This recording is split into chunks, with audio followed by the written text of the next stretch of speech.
Welcome, everyone, to Balancing Act. I'm Linda Wilson here with my collaborator in crime, Sam McEwen. Hello, hello. And we're welcoming our guest, Brittany Jones. Brittany, welcome to Balancing Act. Thank you for having me, Linda. I'm super excited. I love enjoying time with you. So thanks for the invite. You bet. Brittany is quite a busy lady, and to me, she's kind of the epitome of what it takes to have all of your stuff work together in harmony because Mm. I would say it certainly isn't balanced. Brittany works how many? She's got her business and she works other things and she runs all sorts of things. She's a single mom. She helps her parents. Works a Brittany nine is to everywhere. five. And I wouldn't say balance would be the word, but you found a way to do it in harmony. And I love that. So Yeah, and talk a it little bit took a about how little you bit. do that. It takes a little bit to find harmony. Even now, this last week, I work a 9 to 5, and I normally work 3 10-hour shifts. And I had to take a leap of faith and cut down on those hours. So really, when you're trying to balance all of your activities, you have to figure out where is the energy best spent. And my business is not bringing in a full income to cover a whole house, so I work the 9 to 5, but the 9 to 5 mentally is draining, right? So I had to take a second and say, you know what? I'm going to cut back on the hours and I'm going to put the faith in what I am doing. So the balance has to come in, and I'm going to let go of what is mentally distressing. And that was a very big decision this weekend for sure. Well, sometimes it's hard to make those decisions, especially when you're trying to run a business, you're trying to get things up and going, and it's not 100% supporting the household, and you're giving up by giving up hours, you're giving up income, and Yes. so you have to look at it and say, okay, how can I make this all work, and living your life in harmony. Brittany, it sounds like you're so busy. You're like a Beethoven in writing the symphony of your life and how it comes out just so harmonious. If it wasn't for this, I wouldn't know what I'm doing. Yep, absolutely. How many of us, like to me, the computer going down is one thing. I lose this and I'm toast. Yep. I'm And toast. Everything's on here. it comes down to, for me, I'm a Google Calendar girl. Linda, I know that you have your Apple Calendar. They And I they know a talk, lot of so Right, and I know a lot of people use their handwritten schedules, but it really comes into that space of what works best for you. And my phone tells me when I go to my 9 and 5, when I take my lunch from there, because I'm on both of my screens at all times that I don't know what time of day it is, and I network with people on the East Coast, so Mountain Time 2 hours ahead, an hour behind. You have to really find something that can keep you directed. And like you were saying with Beethoven, like you have to find that space. I used to be a flute player, and that I can see the conductor in my day. What does this look like?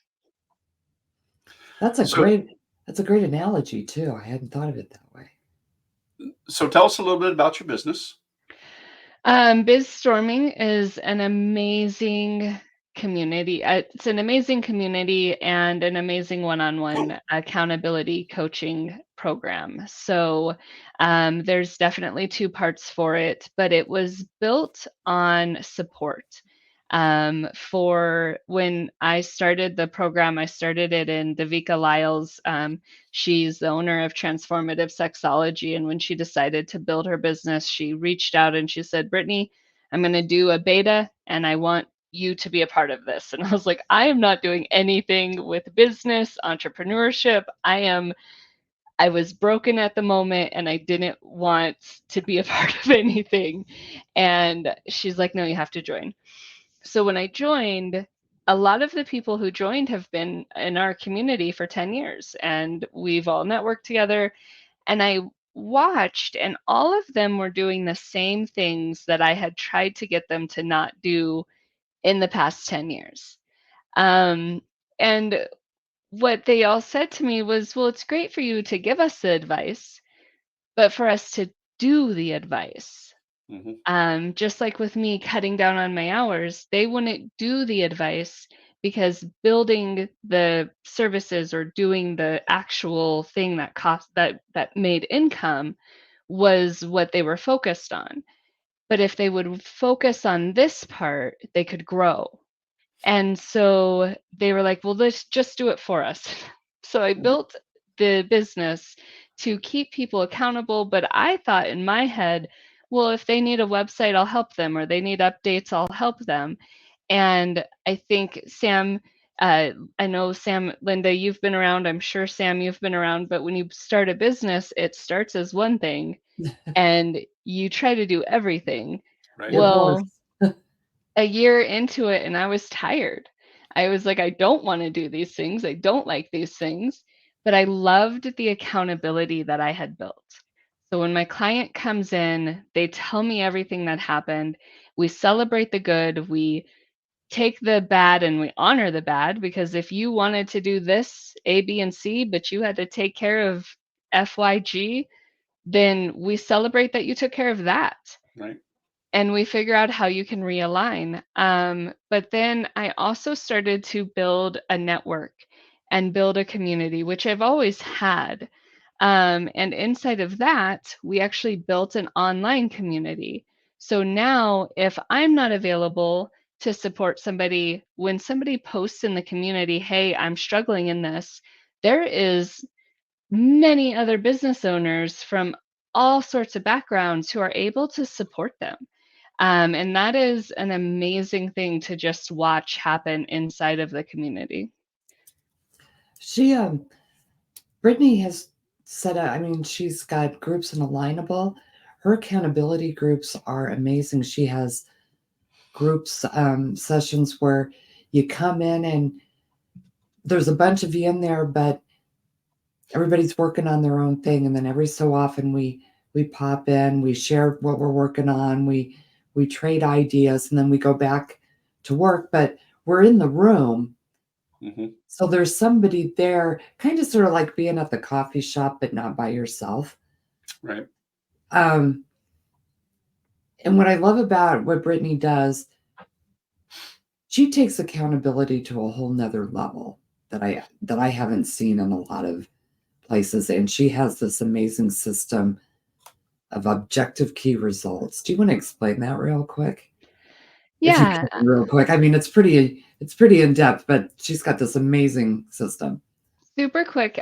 So Linda was talking about task management, where everybody comes in and they do a task, and then we kind of network a little bit, or they just have their individual things. And so we're able to work together. And we have that, but then we also have an accountability meeting where people come in and they say, this is what I'm going to be responsible for. Ask me about it next week. So we do those two different types of meetings. And then inside of objective key results, that's been around for ages and ages. It's an IBM developed OKRs, and when I started working with MyCore, uh, the CEO of MyCore is phenomenal, Nathan Bourne, and he talked about them, and I resonated with them. So they are setting a goal, an objective, a task, putting it in the stars, right? When you put it there, it's out there. Right. But what happens is people don't build the ladders to get there. So the key results, the measurable things that you're going to do to get you there is what really sets OKRs above the rest. You have a ladder to reach the stars now. Yeah, and I think it's important when it comes to accountability. One of the key factors when you talk to folks about accountability is ownership. And that's I've been in accountability groups where it's all about, you said you were going to do this and you didn't. But if folks begin to take ownership and they know they're going to come to a meeting and hey, well, I didn't get to that, but I did, like you said, I didn't get ABC done, but I did XYZ. There's ownership there, and accountability. A lot of folks. I just came from a chamber meeting and I talked about accountability, and I didn't know that that's your area. And one of the guys says to me, well, I was in an accountability group and they beat me up every week. Well, that's not what accountability is, correct? No, accountability is acceptance.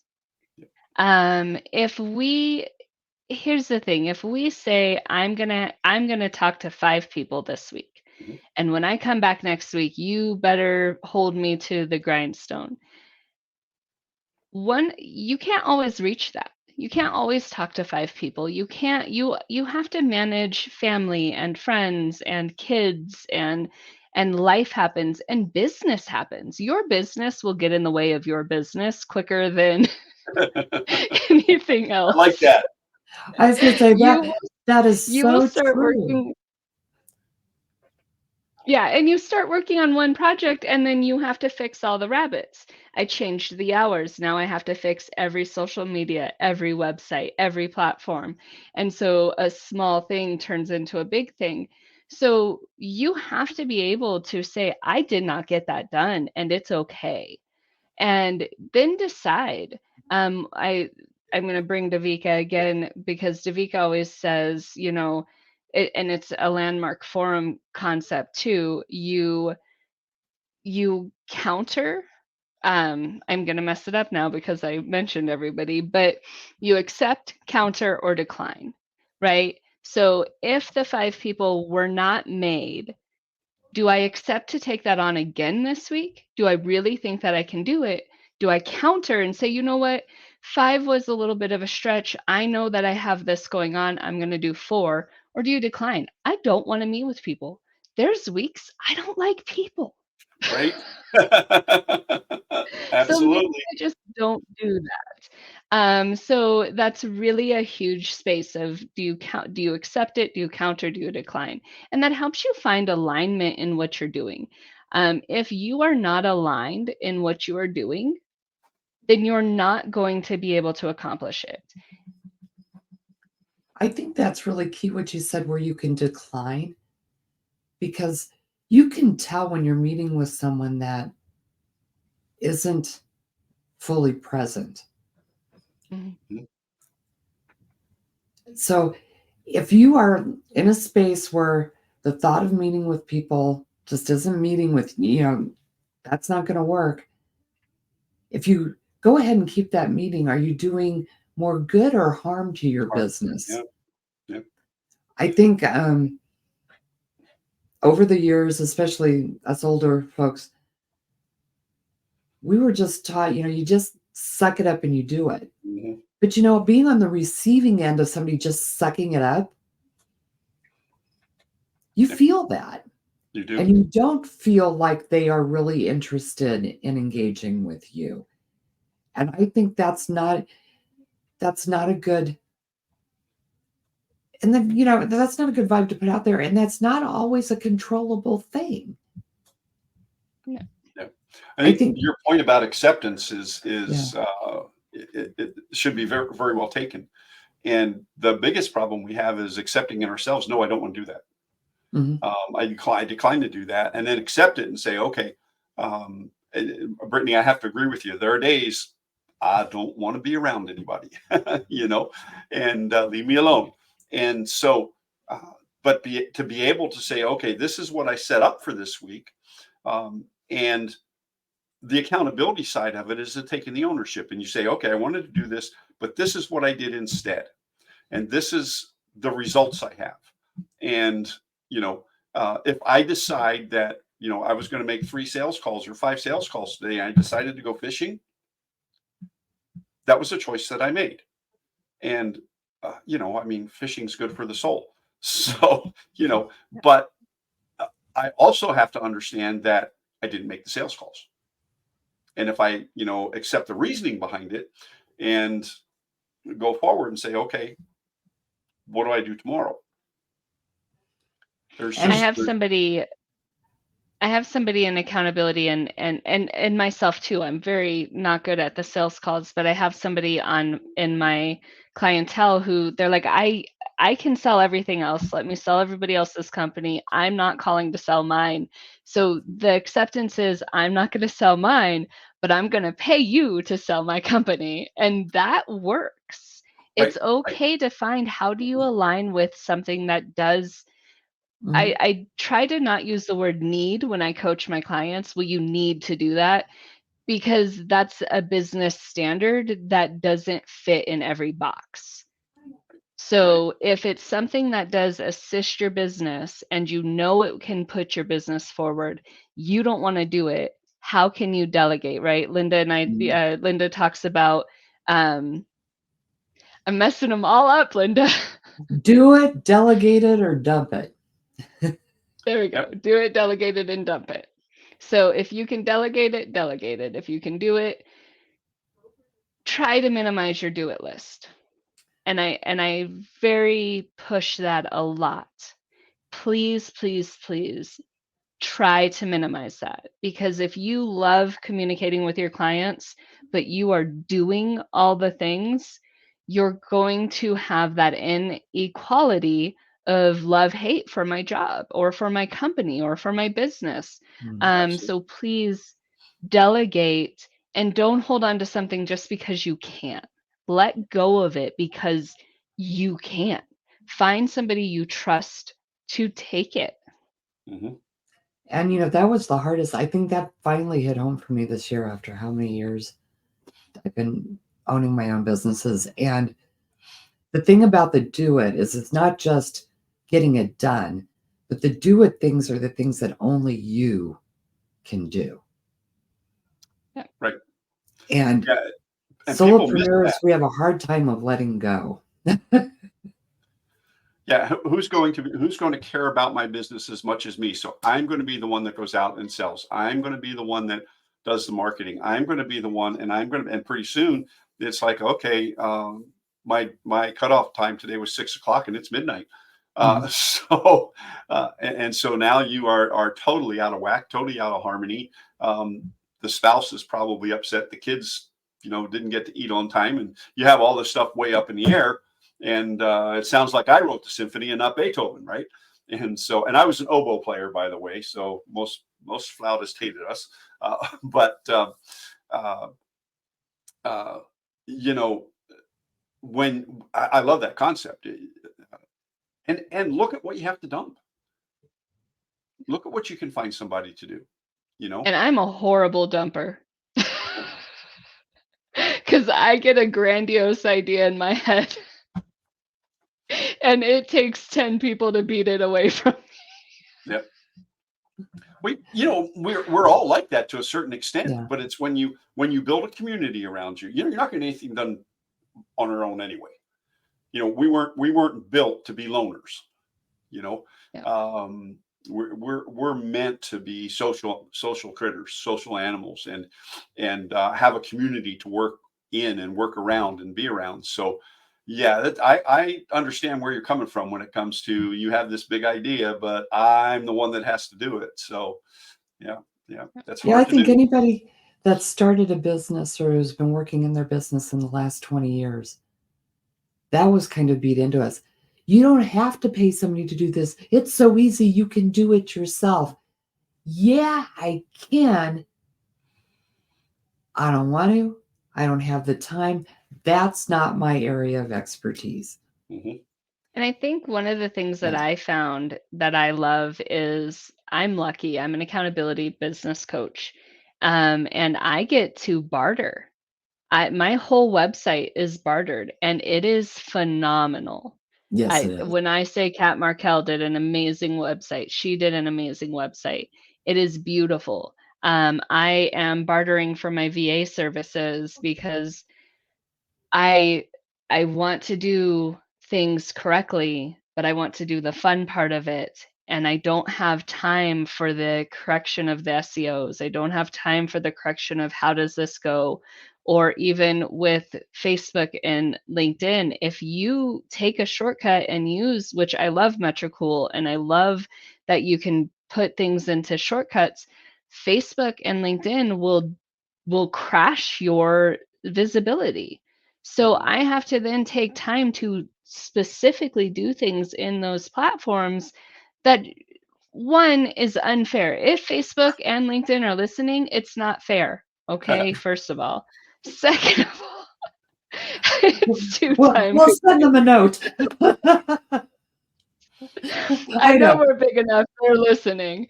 But I have to delegate that so that they can purposely put it into those systems so that I can get better seen. And I refused to do the stuff I loved because I knew the stuff I didn't love wasn't getting done correctly. So Right. look in your business, where are you holding yourself back because you know that there's this controversy? Give that away. Give the controversy away. Focus on what you love. Yep. Absolutely. Well, we're about out of time, Brittany. Is there any last thoughts you can leave our audience on accountability and living in harmony? Just really find alignment. If Mm. something is confronting you, what is so? What about that is emotion? And what about that is fact? If I don't like doing this, then who can? Or if I love doing this, how can I make more time for it? Give things factual and get rid of the emotion.